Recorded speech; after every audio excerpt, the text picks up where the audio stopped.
এবং ফুরফুরা দরবার শরীফ মুজাদ্দিদিয়া ইতিহাদিয়া ফাউন্ডেশনের তরফ থেকে এবং ফুরফুরা দরবার শরীফের তরফ থেকে আমি পীর পরিবারের একজন সদস্য মোহাম্মদ সাফেরি সিদ্দিকী আমি আমার রাজ্য সহ আমার দেশ এবং তাম বিশ্বের মুসলিম উম্মাকে এই পবিত্র ঈদুল আজহার শুভেচ্ছা ও মোবারকবাদ জানাচ্ছি।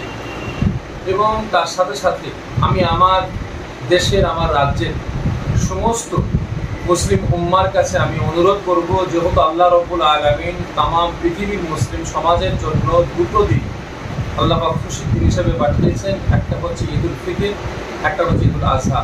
ঈদুল ফিতর আমরা অতিক্রম করেছি, আগামী সোমবার 17 জুন ঈদুল আজহা আসছে। আমরা কম বেশি দেশের এবং রাজ্যের বিভিন্ন মানুষ আমরা বিভিন্ন প্রাণীকে আমরা আল্লাহ রাস্তায় আমরা কুরবানি করব, আল্লাহ রাস্তায় উৎসর্গ করব। যেহেতু আমাদের খেয়াল রাখতে হবে যে আমরা কুরবানি করছি আল্লাহকে খুশি করার জন্য, আল্লাহকে পাওয়ার জন্য, আল্লাহকে রাজি করার জন্য। আমাদের কুরবানিটা যেন কোনো বান্দাকে খুশি করার জন্য না হয় এবং কোনো বান্দাকে কষ্ট দেওয়ার জন্য না হয়। কারণ বিশেষ করে এ রাজ্যে এ দেশে আমরা হিন্দু মুসলমান, হিন্দু খ্রিস্টান প্রত্যেকটা ধর্মের মানুষ আমরা একসাথে আমরা বসবাস করি, চলাফেরা করি।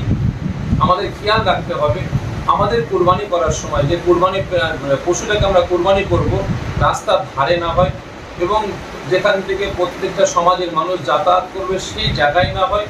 এবং যদিও বা অনেকের জায়গা সংকট জায়গা ঠিকমতো নাই, রাস্তার ধারে অনেকে করতে হয়, সেখানে অনুরোধ করব আপনারা চট ঘিরে দিয়ে আপনারা সেখানে পশু কুরবানি করবেন।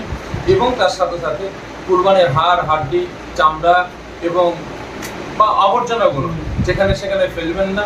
এতে কি হবে, পরিবেশের একটা একটা দূষিত হবে, গন্ধ ছড়াবে। এগুলো আপনারা একটা মাটি গর্ত করে মাটিতে দাফন দিয়ে দেবেন। এবং তার সাথে সাথে অনুরোধ করবো যেনারা বিভিন্ন আত্মীয় স্বজনদের বাড়িতে আপনার কুরবানির গোস্ত, খাসি হোক, গরু হোক, উট হোক, দুম্বা হোক, এই গোস্তগুলো আপনারা আত্মীয় স্বজনদের বাড়ি নিয়ে যাবেন। সেগুলো খুব সাবধানে নিয়ে যাবেন। কারণ আমরা বিগত দিনে দেখেছি এর আগে বিভিন্ন জায়গায় বাইকে করে গরুর গোস্ত নিয়ে যাচ্ছেন, বাইকে অ্যাক্সিডেন্ট করেছেন, অ্যাক্সিডেন্ট করার ফলে সেই গোস্তটা ব্যাগ থেকে পড়ে গিয়ে ছড়িয়ে গেছে। সেখানে বিভিন্ন সমাজের মানুষ, বিশেষ করে আমি হিন্দু ভাইরা, সেই মানুষটাকে বাঁচাবার জন্য আগিয়ে আসছে, কিন্তু গোস্ত দেখে তারা অনেকে পিছপা হয়ে যাচ্ছে। তো অনুরোধ করবো খুব সেফটিভাবে, খুব সতর্কভাবে, সাবধানভাবে আপনারা গোস্ত আত্মীয় স্বজনের বাড়ি বিলি করবেন। আর তার সাথে সাথে আমি অনুরোধ করব, আমরা বিগত বেশ বছরের পর বছর আমরা দেখছি, বিশেষ করে ভারত স্বাধীন হওয়ার পর থেকে নিয়ে আজ পর্যন্ত আমরা দেখছি যে প্রত্যেকটা রাজনীতিক দলের নেতা নেত্রী আজকে মুসলিম সমাজকে কেন্দ্র করে আজকে তারা রাজনীতি করে বেড়াচ্ছে। আপনার ভোটের সময় আসলে প্রত্যেকটা রাজনীতি দলের নেতারা দেশ থেকে উঠে মুসলিম সমাজকে কেন্দ্র করে তারা প্রচার প্রসার করে বেড়াচ্ছে।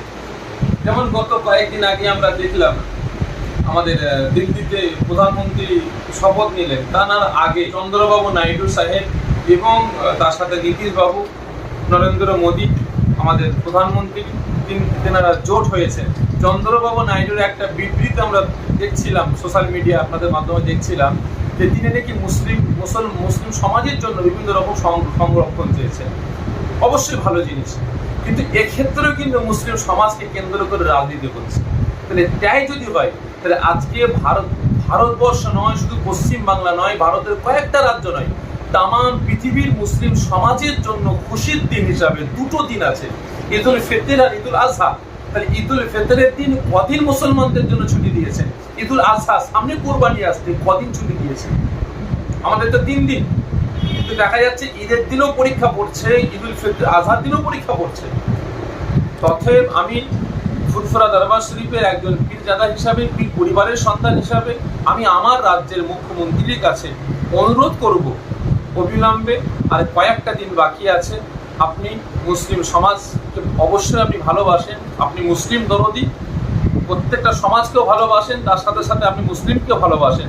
তথেব যেমন মুসলমান তো হাত ভরে আপনাকে ভোট দিয়েছে, মন খুলে আপনাকে ভোট দিয়েছে, কারণ এই যে ভোটটা হয়েছে আমার রাজ্য সহ আমার দেশে, এ থেকে একটা ভালো শিক্ষা আমার দেশের বিশেষ করে মুসলিম সম্প্রদায় আমরা পেয়েছি। কারণ আমার দেশে আমার রাজ্যে আজকে বিজেপিকে অনেকে চাই না, তার প্রমাণ পেয়েছি। কারণ মদখোর, গেঁজাখোর, তাড়িখোর, পাতাখোর যারা বিজেপি করে বেড়ায়, হ্যাঁ, আরএসএস করে বেড়ায়, তারা বিজেপিকে চায়। কিন্তু শিক্ষিত সমাজ, শিক্ষিত হিন্দু এরা কোনোদিন বিজেপিকে চায় না, দাঙ্গা চায় না, অশান্তি চায় না। এরা সাম্প্রদায়িক দলকে না নিয়ে আসার জন্য দুহাত ভরে আপনাকে ভোট দিয়েছে। তো অবিলম্বে আপনার কাছে অনুরোধ করব, এই ছুটিটা যাতে আরও কয়েকদিন বাড়ানো যায় সেদিকে আপনি খেয়াল রাখবেন। এবং তার সাথে সাথে আপনি আমার রাজ্যের পুলিশ মন্ত্রী, আমাদের কাছে বিভিন্ন জায়গা থেকে, বিভিন্ন জেলা থেকে বিভিন্ন গরু ব্যবসায়ীরা এবং শুধু সাধারণ মানুষ, দেখা যাচ্ছে আমাদের তালতলা হাট, গরুহাট, তালতলা হাট, এই তালতলা হাটে গরু কিনতে গিয়ে অনেক জায়গার মানুষ গরু কিনে নিয়ে বাড়িতে যাচ্ছেন, কেউ কলকাতায় যাচ্ছেন, কেউ হাওড়ায় যাচ্ছেন, কেউ মেদিনীপুর যাচ্ছেন, কেউ 24 পরগনায় যাচ্ছেন। রাস্তায় তাদেরকে পুলিশ প্রশাসন, সকলকে খারাপ বলবো না, কিছু কিছু পুলিশ প্রশাসন তানারা আছেন, তানাদেরকে এই রোদে, এই গরমে দাঁড় করিয়ে বলতে 500 টাকা দাও, 1000 টাকা দাও, 700 টাকা দাও, 400 টাকা দাও, 100 টাকা দাও। এই 100টা টাকার জন্য, 500টা টাকার জন্য এই কাঠফাটা রোদে ঘন্টার পর ঘন্টা দাঁড় করিয়ে রাখছে। অবিলম্বে এদিকে দৃষ্টি আকর্ষণ করার জন্য আমি আমার রাজ্যের পুলিশ মন্ত্রীর কাছে অনুরোধ করব, যাতে আগামী দিন, এখনো কয়েকদিন বাকি আছে কোরবানি, এই কোরবানিকে কেন্দ্র করে, কোরবানি পশুকে কেনাকে কেন্দ্র করে যাতে কোনো ব্যবসায়ীকে এবং কোনো সাধারণ মানুষকে নাজেহাল না হতে হয় সেদিকে আপনার দৃষ্টি আকর্ষণ কামনা করছি।